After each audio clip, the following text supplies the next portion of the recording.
तुम्हारी गालियाँ सुनने के लिए करती हूँ, गालियाँ सुनने के लिए करती हूँ क्या? पता है आपको इतने थप्पड़ मारे जाए इतने कम है।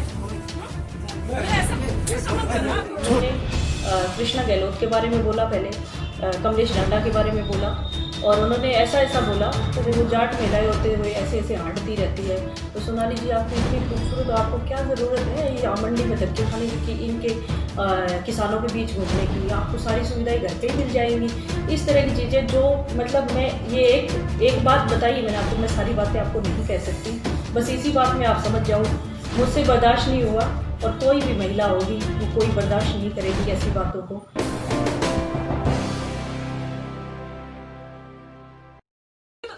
तुम्हारी कैसे लोगों के लिए करती हूँ? हाँ, तुम्हारी गालियाँ सुनने के लिए करती हूँ, गालियाँ सुनने के लिए करती हूँ क्या? हमें सम्मान से जीने का अधिकार नहीं है? हराम जाने, तुम लोगों को जीने का अधिकार नहीं, तुम लोगों को। हाँ जी, क्या होगा सर?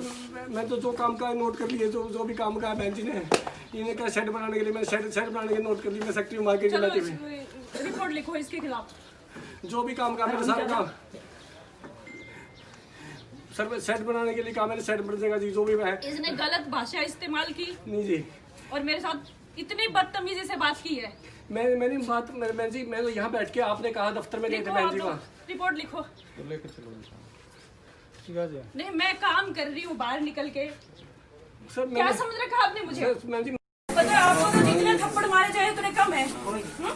मुझे ऐसा समझ करना। चाल लीकडे उसने पढ़ना कैसे कही आपने ये बात? कैसे कही आपने ये बात?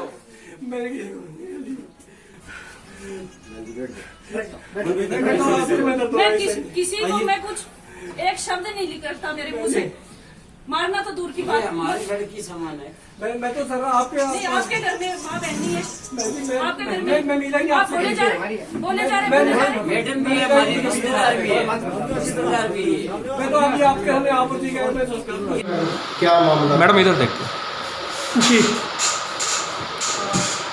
मार्केट कमेटी के साथ सेक्रेटरी सुल्तान सिंह,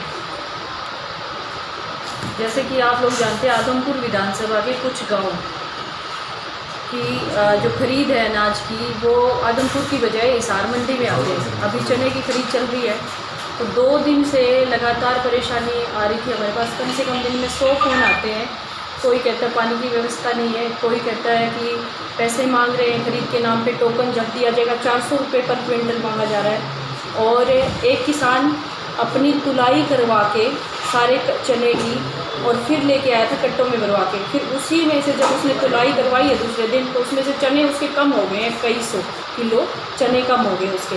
तो उसने सोचा भी ये घोटाला कहाँ से हुआ, ये लोग जो खरीद है फेड करवा रहा है, और मार्केट कमेटी के सपोर्ट से ये सारी चीज़ें हो रही थी। तो किसान को 4-4 दिन लगातार बैठना भी पड़ रहा है। तो उसमें एक बालसमंद मंडी भी लगती है, बालसमंद सेंटर है, जिसमें इस बार से जब लॉकडाउन की वजह से कई सेंटर बनाए गए, हरियाणा सरकार ने 400 की बजाय 1800 सेंटर बनाए, तो उसमें से एक बालसमंद की मंडी को शामिल किया गया। तो बालसमंद में जब खरीद गेहूं की और सरसों की हो गई थी, चने के लिए परमिशन नहीं दी गई, क्योंकि अभी बारिश का मौसम भी स्टार्ट हो रहा है।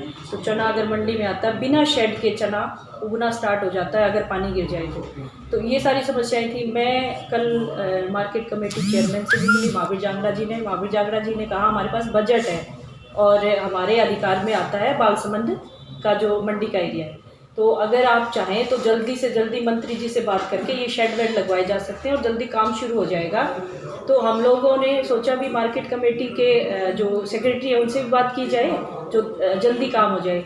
सेक्रेटरी साहब से मिली मैं सुबह दूसरे दिन ही, क्योंकि हमारे लोगों का जो समस्याएं उनका समाधान करवाना ही हमारा काम है। तो किसानों को परेशानी ना हो, इसके लिए हम लोग उनसे मिले।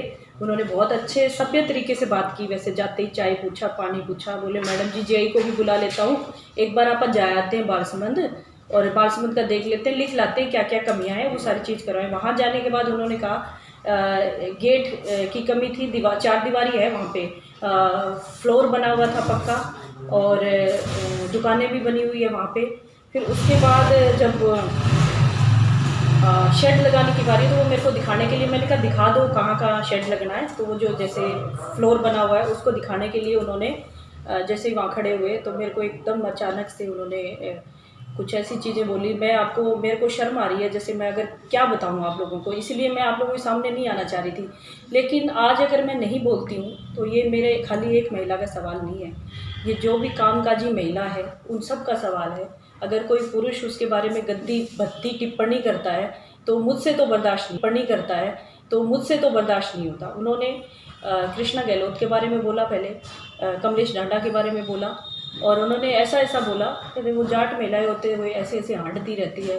तो सोनाली जी, आप इतनी खूबसूरत हो, आपको क्या ज़रूरत है ये मंडी में धक्के खाने की, इनके किसानों के बीच घूमने की? आपको सारी सुविधाएं घर पे ही मिल जाएंगी।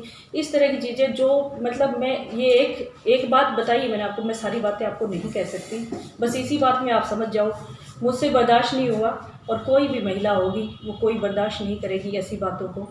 आप लोग इतने सालों से मुझे जानते हो, मैं हिसार में काम कर रही हूँ, कभी किसी के प्रति मतलब मुझे देखा अपने गुस्से में या कुछ ऐसा करते हुए? आज ही कोई दुश्मनी थोड़ी है उनसे।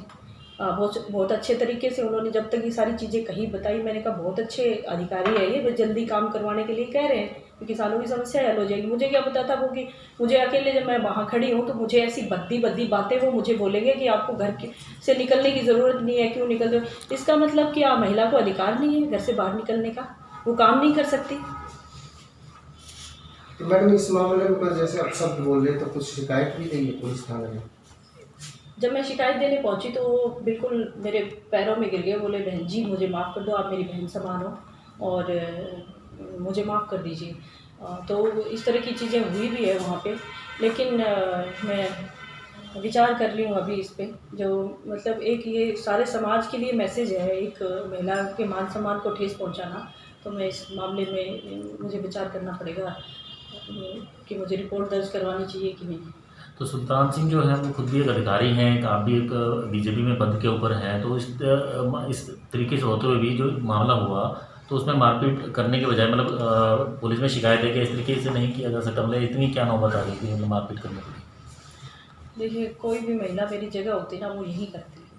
हम लोग कह तो देते हैं कि कानून अपना काम करेगा और कानून के तरीके से ही होना चाहिए, लेकिन मुझसे बर्दाश्त नहीं हुआ। उस समय की सिचुएशन यही थी, जो शब्द उन्होंने बोले तो मुझे अपनी चप्पल निकाल के उनको मारना ही पड़ा। तो इससे पहले भी बताया जाएगा कि मतलब आज से पहले 1-2 दिन पहले भी कोई कहासुनी आप लोगों की हुई है?